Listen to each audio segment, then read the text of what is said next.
Welcome back, everyone, for today's video.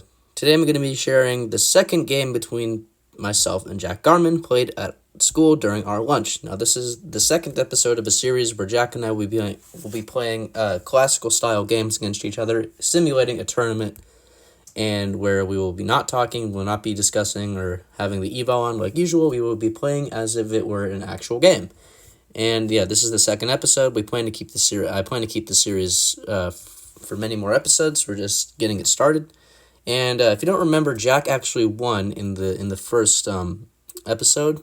So I need to regain my mojo and show that I am superior based on my rating difference. But this game was insane. So without further ado, let's jump straight into the action. So I begin the game with e4. I'm playing as white instead of black. We'll keep rotating colors. Jack responds with e5. I go knight f3, and he plays his Petrov defense, knight f6, which is something I also picked up recently. And, I always play knight takes e5 in these positions. I sometimes go d4. I decided to mix it up. I play the move knight c3, which is the 3 knights game. And Jack transposes into the 4 knights game with bringing the other knight out. And I play the d4, which is called the 4 knights scotch. We get a trade in the center. And Jack plays the move d6. More common move is bishop to b4, but d6 is perfectly fine. I played the move bishop to b5 to pin the knight to the king, and black basically has to play bishop d7 to not lose a bunch of material. Next I castle, and Jack plays bishop e7. I didn't know this was book. I just assumed that he was playing really good moves, but I didn't know this was still technically theory. Maybe we got out of book, but we're still in book. And, okay, I also didn't know this was book. I trade on c6 because my idea is to go knight f5. And I have a knight that's potentially planning to take on e7, and it's also hitting the g7 pawn. And already from the opening, I have a slight advantage. Not very promising, but it's just only a marginal edge, but it's still an advantage. And here Jack plays castles, which is the best move, and I play rook e1 to defend my pawn in the center. Jack plays the move queen to d7 to sort of, I guess, connect his rooks and not be pinned, because after I take on d7, he has to take, and I blitz out this move bishop to g5, which is adding a pin to the knight on f6. And maybe in an ideal world, let's just say black moves the bishop somewhere random. In an ideal world, I wanted to play knight d5, and this is just crushing for white because the queen has to move somewhere. And then you can just do all sorts of things like double black's pawns. You can play queen d4 to keep adding pressure. Black can't really go king g7 because you can bring the rook in, and black is basically on the verge of either losing a catastrophic amount of material or getting checkmated. So this is what the ideal situation would be. If I hop my knight into d5 somehow, but that bishop is just going to be patrolling that square. But Jack doesn't even let me do that. He plays the move queen e5, unpinning, and attacking my bishop. And I decide to take his knight. Queen takes, and I was thinking for a while to just plop the knight in right here. But I didn't really see this was good, because after takes, if queen takes, he can just pick this up. And I just end up losing a pawn. If I try to go rook b1, he can just take the other pawn. I pick this up, and I'm still down a pawn in the end. So knight d5 is a premature. I was having it in the back of my head. And I just play the move queen to d2, just, making a simple developing move. Rook e8, and I play the move f3 to defend my pawn, overprotect my pawn here. Jack plays the move rook e5, and I play the move a4. Again, I didn't really know what to do here. I was sort of figuring out, what if I try f4? And after f4, if the rook just moves, this pawn is a bit fragile because the f-pawn can no longer defend it. And maybe black can, double rooks on the e-file and attack it. I don't know. Some sort of just felt wrong. Also, if I try knight to d5 here, it's even worse because after the trade, and black would just take my rook, and then he would pick this pawn up, and this position is even worse than the one I just showed you, because there is no rook b1 to have any counterplay on the queen side. There's no rook defending the b1 square. So this is just even worse for white. So I play a4, maybe trying to push on the queen side. I go, Jack plays a5. I play queen d4. Jack brings his rook to e8. I play rook f1 that way. Let's say I play a random move, just for illustration. I was worried black has this move d5, and my pawn is pinned, right? So I can't take it because, you know, there's a pin, right? And I mean, how else am I supposed to deal with the pawn? Like, if I just, the best move here is to play rook e2, but then after like a trade, you just take the engines. Like, if you continue trading, I guess it liquidates down. But yeah, you have to play here first, and then yeah, you still end up losing the pawn after this massive series of trades.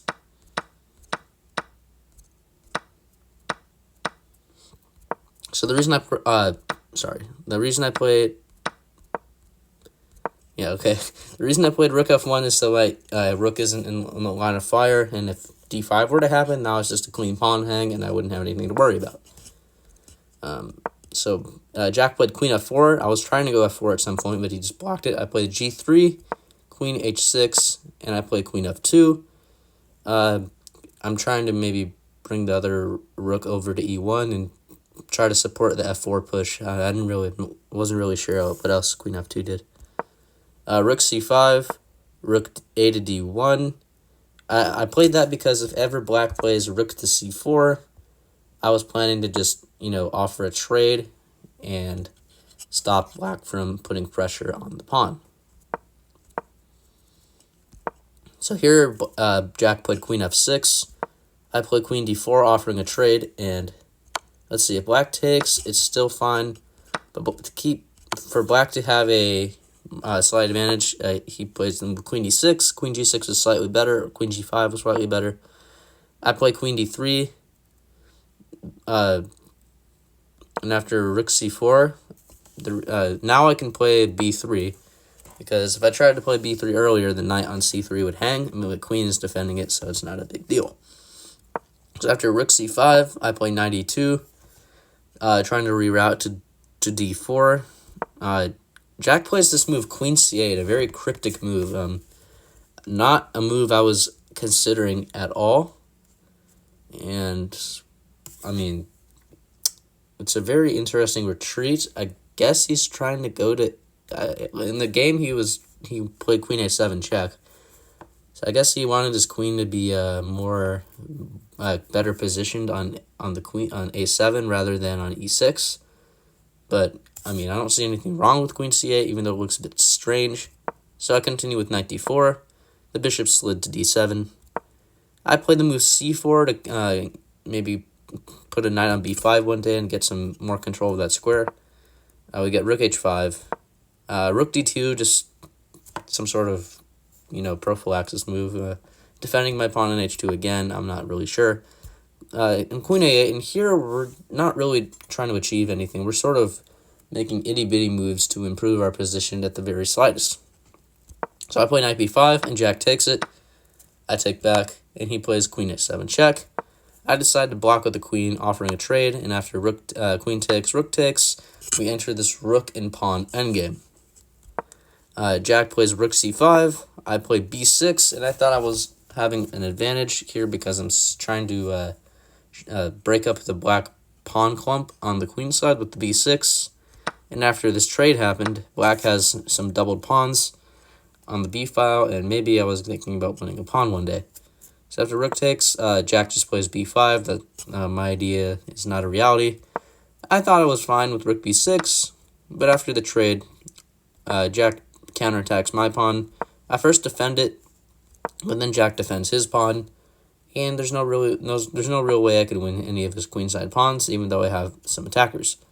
Because here he just goes b6, and I play this move rook d1, and this is tactically a pawn trade because if rook takes, I would play rook takes b6, and obviously he cannot take due to back rank, and, you know, black would just move the rook somewhere, let's say here, and it's still pretty much a draw. So, after rook d1, Jack plays g6, so now the pawn is hanging because there's no back rank, so I decided to go rook d6. We'll get a quick pawn swap. And after rook a2, Jack is a very good move. Jack is cutting my king from ever advancing. It's keeping it sealed on the first rank. I play h4, still a draw. a4, rook a6, a3, g4. We get rook a1. Important not to go here. Actually, it's fine, but in some lines here, let's just, for sake of illustration, say I don't take. In some lines here, black can give up the pawn, and this is a very famous skewer trick where you push the pawn, threatening to queen it, and after the rook takes, you get skewered. So very careful if you put your king on f2 or c2 if it was on the queen side, respectively. So I play king g2. Not that way. That idea is null and void. After a2, h5, we get a trade. And a way for black to throw this is, let's say they, in an ideal world, they play king h8. I would play h6 here, and there's no way to stop checkmate. So this is if they try here. I was also thinking of check, but then the king can just go here and avoid checkmate. So very faint, subtle ideas of a mating net, not a threat at all. Yeah, Jack just moves his king over. I play rook a7 to prevent the king from going up that way. King e8, f4. I can never move my king past the second rank, otherwise the rook would just check me and he'll queen. So f4, king d8, e5, king c8, f5, rook e1. We get a pawn trade. And here, I offered Jack a draw, but Jack wanted to play on. And, this is a very symmetrical position. We both have pawns that are on the F and H files, respectively, but black has a little bit of an edge because my pawns are closer to his territory, meaning that he can attack them more easily rather than attacking his pawns. Like if I go rook a7, he can just take and be up a pawn. So I decided to go passive with rook f2. It's still a draw. King g3, king e7, king f4, king f6, king g4, rook check. And at this point, I had only about 30 seconds or something, and Jack had 5 or 6 minutes. So I was considering to block with the rook, but I didn't end up doing it, and thankfully I didn't, because I just thought that this endgame was lost. And the reason it's lost is because black can play h6, and you're in zugzwang. Wherever the white king goes, black just goes the other way and will outflank you and win the f-pawn in the game. So, yeah, good thing I did not block. I played king here. Jack brought his king to g5, and I started getting scared that I would lose because, pawns are about to fall. So I have to give up the h-pawn. Jack checked, and he checked again for good measure, and then he decided to take the f-pawn. And here I'm losing my second pawn, but it's still a draw, because after rook f8, the pawns are split, so it's very hard to win as black. So I just keep loitering. I play king f4, king g6, I check. Is this check fine? It is, but you let black, move the pawn forward. A lot of the moves are drawn here. We got king f6, rook a8, rook b4. I'm riding on half a minute of time, if not less, and I'm trying to draw this. So this is a very stressful situation. Got king g5 here, rook g8 check. King h5, rook g7, f5, rook f7, king g6, rook a7, king g5, rook g7. I'm trying my best to not let black make any progress. Rook g6. The king is on the edge, so this is more probable of a draw. Rook g8, king h3, rook g5, and I thought here's where Jack messed up his winning chances.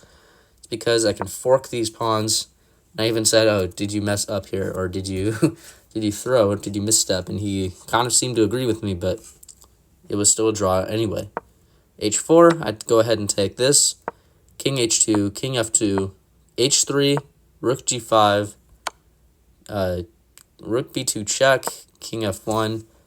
And if my king was directly in front of the pawn, this would be way easier draw than this. But king is sort of out to the side, so it's harder to defend this endgame as white. So, like if my king was on g1 or h1, it would be a way easier draw. And it would be something like a Philidor position, but this is not the case, but either way, it's a draw.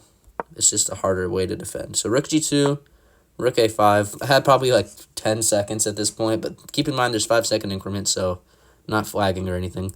Jack plays king h1. I go rook a3. He plays h2. I go rook h3. He plays rook g8.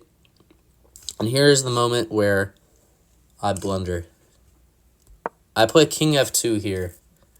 And if we look at the table base, it says the drawing moves. There's 3 drawing moves here. Rook f3, rook h6, and rook h7. The losing move, besides anything dumb, like these are all the losing moves. So let's count these moves here. So I had a 1, 2, 3, 4, 5, 6, 7, 8, 9, 10, 11, 12, 13. There were 13 moves, and there were 3 moves that drew. So there was a 3 out of 16 chance that I played a drawing move, which, if I do my math, it's a little bit less than 25%. So not high odds at all, especially with only a few seconds on the clock. So, yeah, so the only moves to draw again are here, here, and not there. What was the other move again? It was rook f3, okay. So yeah, this is very hard to draw, I'm just saying.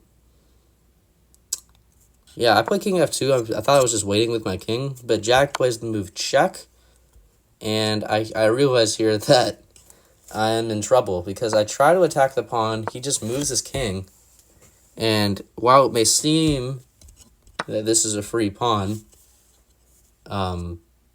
due to the king having contact with my rook and my king defending and the king being exposed, black can play this 2-move tactic starting with rook g8 check. And if I try to keep defending my rook, black just checks on the h file, and after this, Jack collects the rook, and I resign the game. So this was 2-0 in favor of Jack. This is not going my way at all. If you look at the game accuracy, we both played like freaking grandmasters. I mean, look at this accuracy, 95.4 and 97.3. We were both so amazed to see that we played this well, like literally, like I wish I played this well every tournament game over the board. But we just that one move, and we ended up losing the game. So, but we both played really well, especially Jack. I mean, his new nickname is now going to be JACKFISH. Instead of Stockfish, it's going to be JACKFISH.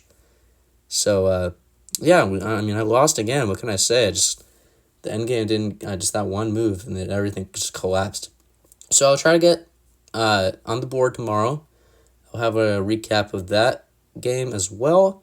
But for this game, gonna go ahead and say thank you guys for watching. If you like content like this, please don't forget to smash that subscribe button below. Leave a comment. Let me know your thoughts, and have a great rest of your day. Bye.